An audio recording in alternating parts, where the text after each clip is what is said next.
விவிலியம் காட்டும் வாழ்க்கை பாடம் நாள் 57. இன்றைய நாளில் யோசுவா நூல் 21 முதல் 24 வரையிலான அதிகாரங்கள் எடுத்துரைக்கும் இறையியல் வாழ்க்கை பாடங்களை பற்றி கற்றுக்கொள்வோம். முதலாவது, லேவியரின் பட்டணங்கள். லேவி கோத்திரத்தாருக்கு தனியாக நிலப்பரப்பு ஒதுக்கப்படல. மாறாக மற்ற கோத்திரங்களின் நிலப்பகுதிகளில் இருந்து மொத்தம் 48 பட்டணங்கள் அவங்களுக்கு ஒதுக்கப்பட்டு இருந்தாங்க. இதன் மூலம் லேவியர்கள் தேசம் முழுவதும் பரவி இருந்து மக்களுக்கு இறைவார்த்தையை போதிக்கவும் ஆன்மீக வழிகாட்டியாக இருக்கவும் முடிந்தது. நிறைவு, ஆண்டவர் இஸ்ரேல் குடும்பத்தாருக்கு சொல்லியிருந்த நல்வார்த்தைகளை எல்லாம் ஒன்றும் தவறி போகவே இல்லை, எல்லாம் நிறைவேறிச்சு என்று அதிகாரம் 21:45 குறிப்பிடப்பட்டிருக்கிறது. வாழ்க்கை பாடம், இறைவன் தன்னுடைய ஊழியர்களை எங்கும் பரவி இருக்க செய்கிறார்.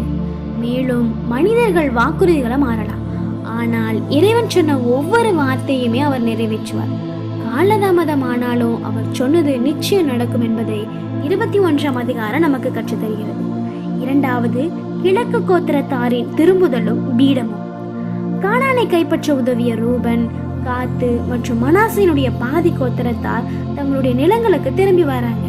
போகக்கூடிய வழியில அவங்களுக்குன்னு சொல்லி ஒரு பெரிய பலிபீடத்தையும் கட்டுறாங்க. இதை பார்த்த மற்ற கோத்திரத்தார் அவங்க பாவம் செய்ய போவதாக நினைச்சு போருக்கு தயாராகிறாங்க.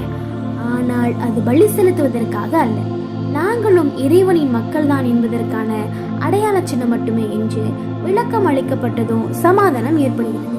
வாழ்க்கை பாடம், பல நேரங்களில் தவறான புரிதல்களால் உறவுகளில் விரிசல் ஏற்படுகிறது.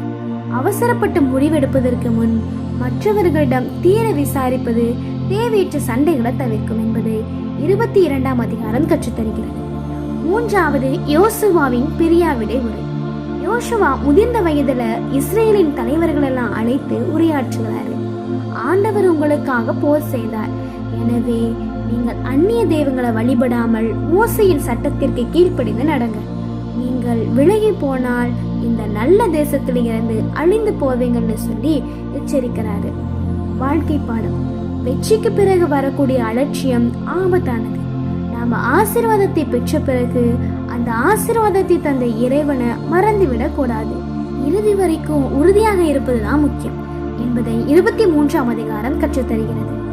நான்காவது, சீகேமில் உடன்படிக்கை புதுப்பித்தல் மற்றும் மரணம். யோசுவா எல்லா மக்களையும் சீகேமில் கூட்டி ஆபிரகாம் காலம் முதல் இன்று வரைக்கும் இறைவன் செஞ்ச நன்மைகளெல்லாம் நினைவூட்டுகிறாரு. அரச முத்திரை வசனம், நீ யாரை வழிபடுகிறாய் என்பதை இன்று முடிவு செய், நானும் என் வீட்டாருமோ வென்றால் ஆண்டவரை சேவிப்போம் என்று முழங்குகிறார். யோசுவா நூல் 24:15 குறிப்பிடப்பட்டிருக்கிறது. மக்கள் அனைவருமே நாங்களும் ஆண்டவரையே சேவிப்போம் என்று சொல்லி உடன்படிக்கையை செய்கிறாங்க. 110 வயதான யோசுவா மரித்து அடக்கம் செய்யப்படுகிறார்.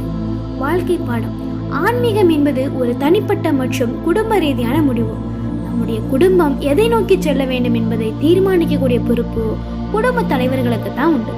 யோசுவாவை போல நம்முடைய வாழ்நாள் முழுவதுமே இறைவனுக்கு உண்மையுள்ளவர்களாக இருக்க வேண்டும் என்பதை தான் 24ஆம் அதிகாரம் நமக்கு கற்றுத்தருகிறது. யோசுவா நூலின் ஒட்டுமொத்த பாடம். முதலாவது, முழுமையான விசுவாசம். தடைகளை விசுவாசத்தால கடக்கலாம், உதாரணமாக யோர்தான் எரிகோவை போல. இரண்டாவது, பரிசுத்தம். வெற்றிக்கு ஆயுதங்களை விட உள்ளத்தின் தூய்மைதான் முக்கியம். ஆகானினுடைய நிகழ்வு நமக்கு எடுத்துக்காட்டாக கூறப்படுகிறது. மூன்றாவது, நிலைத்திருத்தல். இறைவனோடு கொண்ட உடன்படிக்கையில் உறுதியாக இருந்தோம்னு சொன்னா வாழ்வு ஆசீர்வாதமாக இருக்கும். இந்த நாளில் நாம் கற்றுக்கொண்ட இறையியல் சிந்தனைகளையும் வாழ்க்கை பாடங்களையும் நம்முடைய வாழ்விலும் வாழ்வாக்குவோம். நன்றி.